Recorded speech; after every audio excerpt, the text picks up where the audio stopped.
It's very strange, but these pieces of paper that people have so much faith in, if you read them very carefully, they're not promising to give you anything. They used to. When I was young, every dollar bill said on it you could redeem it in silver on demand.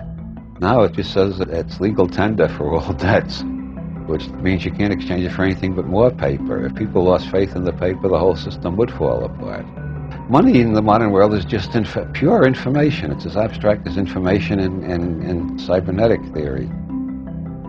Which brings up the question, how come people get to charge interest on distributing information?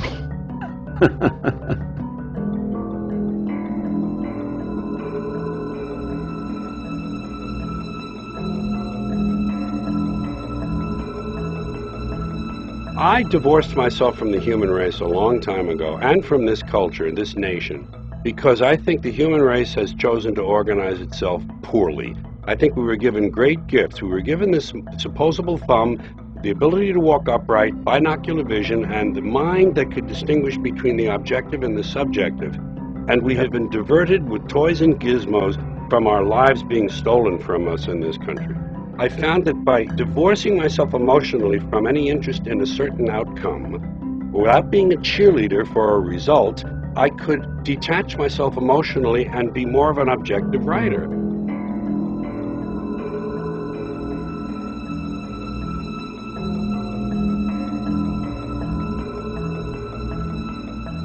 For those who think that this is just primarily an angry white male movement, is that if our ancestors would have been armed, they would not have been slaves. That's why people are beginning armed. Not so much with firepower. That's not the thing that makes it dangerous. What makes it dangerous that they're being armed with knowledge?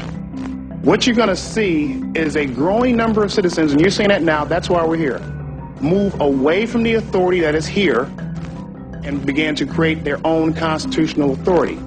You're going to begin to see this in the resurgence of the common law courts, the formation of the militias. That's what came first to defend ourselves.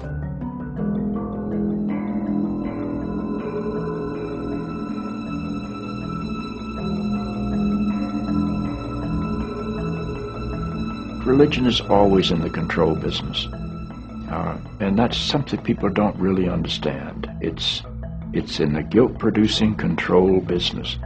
And if you have heaven as a place where you're rewarded for your goodness and hell as a place where you're punished for your evil, then you sort of have control of the population. The church doesn't like for people to grow up because you can't control grown-ups. That's why we talk about being born again. When you're born again, you're still a child. The people don't need to be born again. They need to grow up. They need to accept their responsibility for themselves and the world.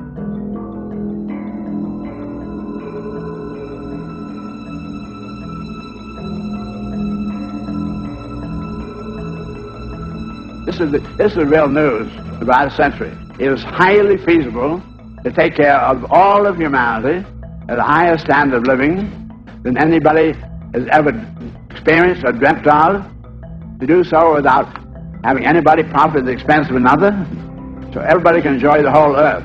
The scientists have said is necessary. The scientists say very clear, you could make the world work and take care of 100% of humanity at a higher standard of living than anybody has ever known, despite an increasing population, but you can't do it with the barriers any more than you can try to run the human organism with a wall between the ear and the eye and the stomach.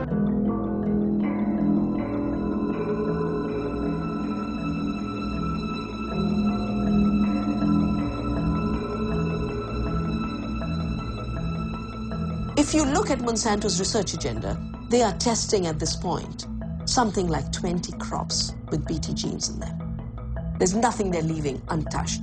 Once they have established the norm that seed can be owned as their property, royalties can be collected, we will depend on them for every seed we grow, of every crop we grow. If they control seed, they control food, they know it, it's strategic, it's more powerful than bombs. It's more powerful than guns. This is the best way to control the populations of the world.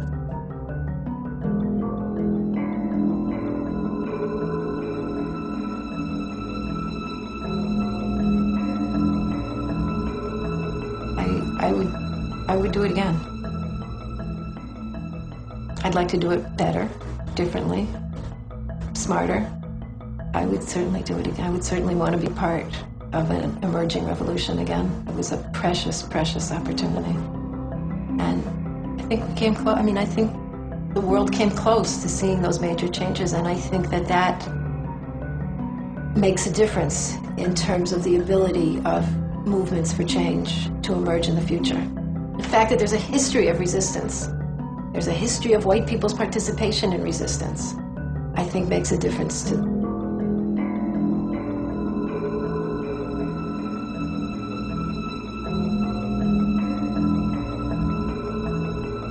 There really is no they, I really believe. I mean, there are obviously they in a temporal sense. There's an arrogant group of people that have maintained power for long periods of time. They continue to do so. But we still support that. There's really only us. And as long as we focus on the they, on a cognitive level, on a psychic level, so to speak, they will always exist. So that's one of the more cataclysmic things that people don't really realize on the fundamental level, that there really is no they. So those, I don't advocate activists that can perpetuate this, we have to battle the New World Order or battle this and that. They don't really get it, as far as I'm concerned.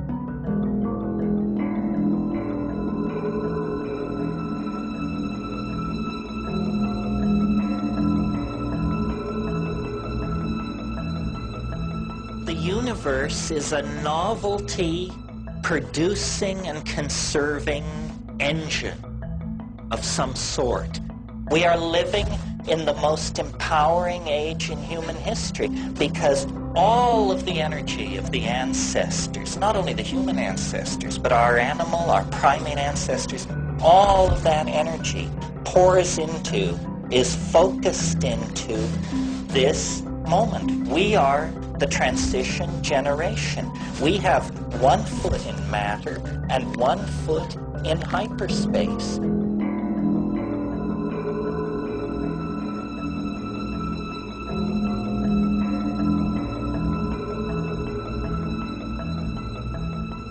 Why was no one fired?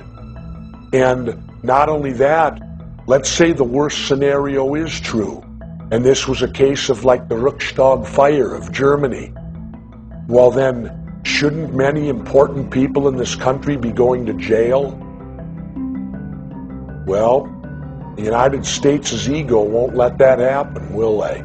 They're not about to put their leaders in prison. Because this country will impeach a president for cheating on his wife, but we won't impeach a president for lying to us and taking us to war where thousands are killed.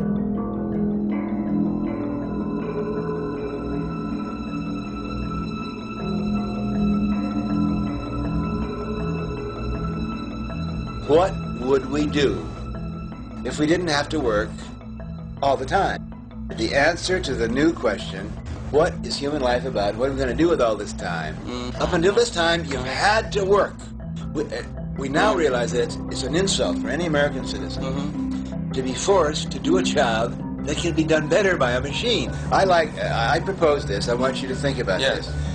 Let's realize that work is something done by robots. So the new motto becomes, robots work, human beings perform.